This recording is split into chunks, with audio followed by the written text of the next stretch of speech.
Hello student, अपन 9th class का lesson 3 परमाणु और अणु पढ़ेंगे। लगभग 500 ईसा वर्ष पूर्व एक दार्शनिक थे, भारतीय दार्शनिक, जिनका नाम था कणाद, ने एक सिद्धांत को प्रतिपादित किया।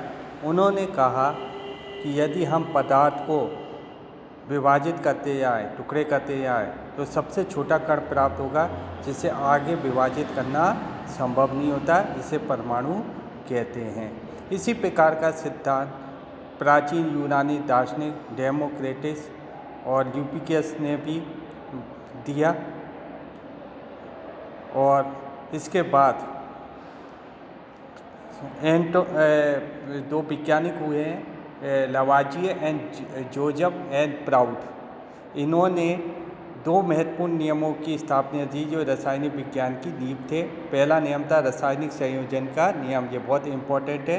इस नियम को लवाजिए और जोसेफ एस प्राउड ने दिया था। इसने ये कहा था कि दो या दो से अधिक तत्वों के संयोजन से जो नए यौगिक बनते हैं उसे रासायनिक संयोजन का नियम कहते हैं। और ये रासायनिक संयोजन के नियम कौन कौन से हैं? फर्स्ट है रासायनिक संयोजन का नियम द्रव्यमान संरक्षण का नियम, और दूसरा है स्थिर अनुपात का नियम। तो अपन देखते हैं द्रव्यमान संरक्षण का नियम क्या कहता है। ये नियम कहता है कि किसी रासायनिक अभिक्रिया में द्रव्यमान को ना तो बनाया जा सकता और ना नष्ट किया जा सकता है। जैसे कि आप देख रहे हो कि दो पदार्थ हैं ए और बी, ये दोनों क्रियाकारक कहलाएंगे और मिलके एक उत्पाद बना रहे ए बी। तो ए का द्रव्यमान और बी का द्रव्यमान मिला के जितना उतना ही ए बी का द्रव्यमान होगा। इसका मतलब है कि रासायनिक अभिक्रिया में ना तो द्रव्यमान उत्पन्न होता है ना नष्ट होता है, कुल द्रव्यमान क्या रहता है?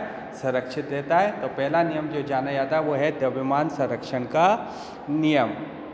ठीक है। अब सेकंड जो नियम दिया था उन्होंने स्थिर अनुपात का नियम दिया था। ये नियम प्राउड के द्वारा दिया गया था। इसने ये कहा था कि किसी रासायनिक पदार्थ में तत्व द्रव्यमान के निश्चित अनुपात में सदैव उपस्थित रहते हैं। यानी किसी यौगिक में तत्व सदैव एक निश्चित द्रव्यमान के अनुपात में रहेंगे। जैसे जल का उदाहरण लिया था।